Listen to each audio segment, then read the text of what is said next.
Hey everyone, and welcome back for another deep dive. Today we're looking into something that's pretty interesting. It's about soybean oil imports, but it gets a little bit mysterious. Yeah, it's a bit of a head scratcher. So basically, India is importing way more soybean oil than normal, but that on its own isn't that weird. Right. It's more about where it's coming from. That's Yeah, strange. exactly. So spill the beans. What's going on? Well, the imports are surging from Nepal. And get this, it's like a 14-fold increase between April and November last year compared to the year before that. Whoa, okay, 14-fold. That's a massive jump. And I'm going to take a wild guess and say that Nepal isn't exactly known for its huge soybean production, right? Yeah, you're right on the money. They're not a major soybean producer at all, which makes this whole thing so interesting. Okay, so we've got tons of soybean oil coming from a country that doesn't really produce it. What's the deal? So there are a few things going on here. First, we've got to look at India and their import strategy. Back in September of 2023, they upped the import taxes on a whole bunch of edible oils, refined soybean oil, palm oil, sunflower oil, all of them. They were trying to protect their own farmers, but it seems to have backfired a bit. Makes sense. So with those higher taxes, bringing soybean oil in from the usual suspect, like Brazil, got way more expensive. Exactly. And that brings us back to Nepal. Nepal and India have a trade agreement. It was signed back in 2009, and it basically lets Nepal send manufactured goods to India without paying those extra import taxes. Interesting. So is the theory that someone is taking advantage of this Nepal situation, like they're bringing the soybean oil through Nepal just to dodge those Indian taxes? That's what it looks like, yeah. And there's actually a report from the International Food Policy Research Institute. They're called IFPRI, and they're a global research group that focuses on food security issues. Anyway, their report found that Nepal's mainly importing raw soybean oil, the unrefined stuff, and then they're processing it a little bit and shipping it off to India. And it makes a big difference in price. It's a lot cheaper to do it that way. Okay, so this is what they call tariff arbitrage, right? I read about that in one of the articles you sent. You got it. Basically exploiting the difference in taxes between countries to make a profit. Yeah, it's like finding a secret passage in the global trade system. And it sounds like Indian customs officials have been suspicious of this for a while. The article said they've been visiting Nepal for years now, trying to see if anyone's bending the rules. Wow. Starting to sound like a spy movie or something. But how big of a problem is this, really? Oh, it's definitely not peanuts. Remember that 14-fold increase? Well, that translates to a jump from about $2.8 million worth of soybean oil from Nepal in 2023 to over $38 million in 2024. And in that same time period, imports from Brazil actually fell from almost $850 million down to $549 million. That's a pretty big difference. Yeah, those numbers are crazy. So we've got suspicious imports, a potential loophole, and a whole lot of money at stake. I'm starting to see why you were so excited to dig into this. But this is just the beginning, right? Oh, yeah, there's definitely more to this story. This whole situation raises some interesting questions about the trade relationship between India and Nepal. It's really unique, actually. They use Indian rupees for most transactions. They have a fixed exchange rate. And Nepal even has a specific list of items they can buy from India using US dollars. Okay, that's wild. So we've got potential trade issues and this crazy web of financial stuff going on between these two countries. This is getting more and more interesting. Yeah. And you're telling me there's even more to unpack here? For sure. In the next part, we'll explore what could happen because of all of this. Like, what could this mean for Indian farmers? Or could it cause tension between India and Nepal? And maybe we'll find out who's behind this whole soybean oil mystery. All right, you've got me hooked. Listeners, be sure to stick around because this is just the start. We'll be right back after a short break. Okay, so we've got this whole soybean oil mystery brewing, but I'm curious about the consequences of this whole thing. Who wins, who loses? Well, it's like a domino effect. You have to think about the ripple effects. On the economic side, if this tariff arbitrage keeps going, India is going to lose a ton of tax revenue. And we're not talking about chump change here. It could be millions, even billions of rupees that they're missing out on. Wow, that's a lot of money. And you mentioned before that India raised those import duties to protect their farmers. So what happens to them if this just keeps happening? Yeah, that's a huge concern. The whole point of the higher taxes was to make imported oil more expensive, so people would buy from Indian farmers instead. But if there's this back door through Nepal, it kind of ruins the whole plan. Indian farmers could be stuck with a bunch of oil they can't sell. Yeah, that would be rough. And what about the relationship between India and Nepal? Could this cause some tension between them? Oh, it's definitely possible. Like, imagine you're India. You set up these trade agreements, to be fair, and then you see someone maybe exploiting this loophole. That could lead to some difficult conversations. They might even have to renegotiate the whole treaty. But wouldn't Nepal argue that they're just following the rules? Like it's India's job to fix the loopholes if they're so worried about it. Oh, totally. That's what makes this so tricky. Nepal could say, hey, we're a developing country. We need to boost our economy.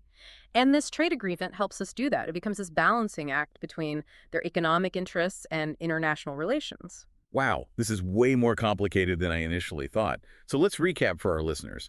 We've got this huge increase in soybean oil going from Nepal to India.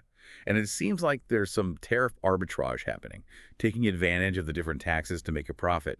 But it's not just some accounting trick. It could really hurt Indian farmers and even cause problems between India and Nepal. Yeah, exactly. And there's something else we haven't talked about yet, how this could affect global trade. Like, what if India cracks down on this Nepal route? What happens to the big players, the ones sending the oil to Nepal in the first place? Oh, that's a good point. Yeah. So we've got the economics, the politics, and now we're adding in the global soybean oil market. It just goes to show that in trade, nothing happens in a vacuum. Every action has a reaction. And it's hard to predict what's going to happen. Okay, my mind is officially blown by this whole soybean oil thing. But before we get too lost in all the global stuff, let's bring it back to our listener. What does this mean for them? I think it shows that even something like cooking oil is connected to these complex global systems. And the choices we make, even something as simple as what brand of oil we buy, can have consequences we don't expect. That's a really good point. It makes you realize we're all part of this big web. Ah, But before we get too philosophical, there's one thing I still don't quite get. In that IFPRI report, they mentioned something about India and Nepal getting their oil from some of the same places. right. That's an important detail. Remember how Nepal has lower import taxes for raw oil compared to India? That's a big part of why this whole scheme is so appealing. Okay, so let me see if I've got this right. Let's say you're a big soybean oil producer somewhere in South America. You could ship your oil to India and pay those higher taxes. Or you could send it to Nepal for way less money. And then from Nepal, it can easily get to India without those duties. Exactly. Suddenly, that little trip through Nepal looks pretty good, especially if you're trying to make the most money. Okay, now it's all making sense. We've got the motive, the opportunity, and even the accomplices. But hold on, if this is so obvious, why hasn't anyone stopped it? Now, that's the million-dollar question. And that's what we'll talk about in the last part of our deep dive. We'll look at some possible solutions, the challenges, and maybe even try to guess what the future holds for this soybean oil mystery. But I can't wait. Listeners, you won't want to miss this final chapter. We'll be right back with the thrilling conclusion of our soybean oil saga. Okay, we're back and ready to wrap up this soybean oil deep dive. We've talked about the loophole, the impact it could have, and now the question is, what happens next? Can they even stop this tariff arbitrage thing? Or is this just the new normal? It's tough to say, really. There aren't any easy answers here. So let's brainstorm. What are some options? What can India do to stop all this soybean oil from flowing in? Well, one thing they could do is crack down on enforcement, increase inspections at the border, really scrutinize those imports from Nepal, maybe even penalize companies that are breaking the rules. All right, that makes sense. But wouldn't that hurt the Nepalese businesses that are doing things the right way? Exactly. It's like you're trying to kill a fly with a sledgehammer. You might get the fly, but you'll probably wreck everything else too. So what else can they do? Is there a way to fix this without causing more problems? Well, they could work with Nepal directly, try to tighten up the rules of origin in their trade agreement, maybe come up with a clearer definition of what makes a product Nepalese. That would make it harder to take advantage of the loophole. Yeah, that seems like a better approach. But would Nepal even agree to that? It seems like they're benefiting from the way things are now. That's the big question, isn't it? It would take some serious negotiating. India would have to give them something in return, maybe concessions on other trade stuff, or help them boost their own soybean production. So it's all about balance, protecting their interests, but keeping a good relationship with Nepal. It's complicated. Oh, yeah, for sure. And don't forget the other players involved, like the big soybean oil exporters. They want to keep this road open. They could pressure Nepal to fight any changes. So it's not just between these two countries. It's a whole web of competing interests. Exactly. That's what makes this so interesting and so difficult. There's no easy fix. You have to understand the economics, the politics, and even the human side of things. Okay, so let's bring this back to our listeners for a minute. What's the takeaway for them? Why should they care about soybean oil crossing borders? Well, I think it shows how connected the world really is, even in ways we don't always see. The choices we make as consumers, as voters, as global citizens, they can all have these ripple effects that we might not even know about. It's about understanding the consequences of what we do and realizing that something like a trade dispute over soybean oil can actually have a big impact. Yeah, that's a good point. Makes you think about where your food comes from.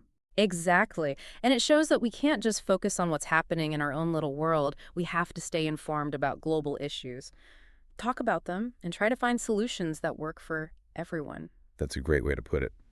And on that note, we're going to wrap up this deep dive into the world of soybean oil tariffs and global trade. We've looked at loopholes, the consequences, and the challenges of finding a solution. It's complicated, but hopefully we've shed some light on how it all works. And maybe spark some curiosity about the hidden connections in our everyday lives. Exactly. So next time you're at the store, take a second to think about where that food came from. You might be surprised by what you find. Thanks for joining us for another deep dive. Until next time, stay curious.